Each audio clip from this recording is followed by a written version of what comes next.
The high-level dialogue brought together lawmakers, security chiefs, and stakeholders to examine constitutional reforms needed to bolster Nigeria's peace and security.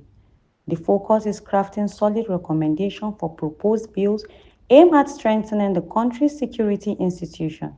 President Tinubu's message delivered by the Minister of Defense underscored the importance of a unified strategy response anchored in intelligence-driven cooperation across all agencies. The growing agitation for state police, the complex demand of cybercrime, cyber security, and the urgent need for efficient intelligence sharing among agencies all point to one truth.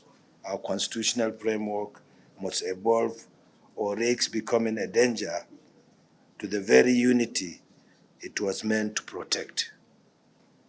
Security in the 21st century is cooperative, non-competitive. Terrorism in the northeast, banditry in the northwest, piracy in the Gulf of Guinea, Palmer-Hedges clashes in the Middle Belt, and separatist agitation in the south, east, all share one characteristic: they transcend the capacity of any single agency or tier of government. On the legislative front, the House of Representatives reaffirmed its commitment to reviewing outdated security laws and streamlining overlapping functions to better respond to emerging threats. While identifying inherent constitutional challenges that have hindered progress over the years.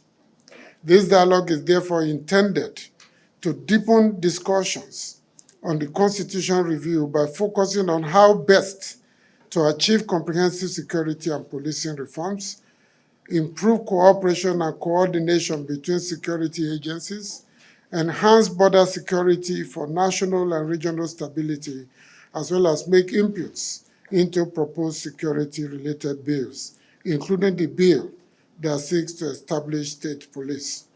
You will agree with me from the needs analysis report that we have a problem. And the solution starts from having those who are wearing the shoe tell us about the problem, finding out how fine-tuning the ground will have a consequential effect on the parliamentary acts, enactments that helps the operationalization of the mandates of the various agencies in charge of security. Because if the ground norm is weak, the enactment will not be able to function effectively.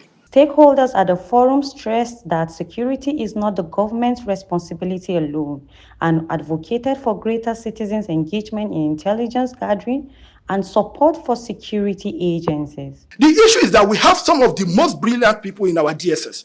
We have our NIA doing fantastically well. You can see the kind of leadership that the NSA is providing. But the simple truth is that when we talk about security, internal security, the first thing that comes to a Nigerian mind is the military. That is a sign of failure of our internal security agencies. Let's tell ourselves the truth. So for me, the police, in terms of adequate funding, I do not see a reason why our police, for instance, should even rely on budgetary allocation. Let's call a spade a spade. I don't see it. It is only through inclusive, consultative, and transparent processes such as this that we can truly build a constitution that strengthens our federation and enhances our national security.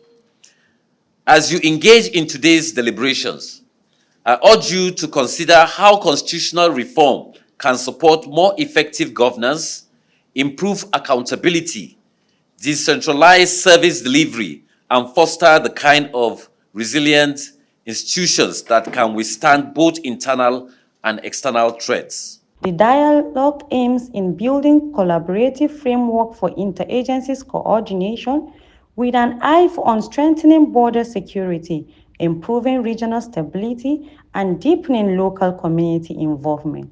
These recommendations from this legislative dialogue are expected to be herald a more secure and resilient Nigeria.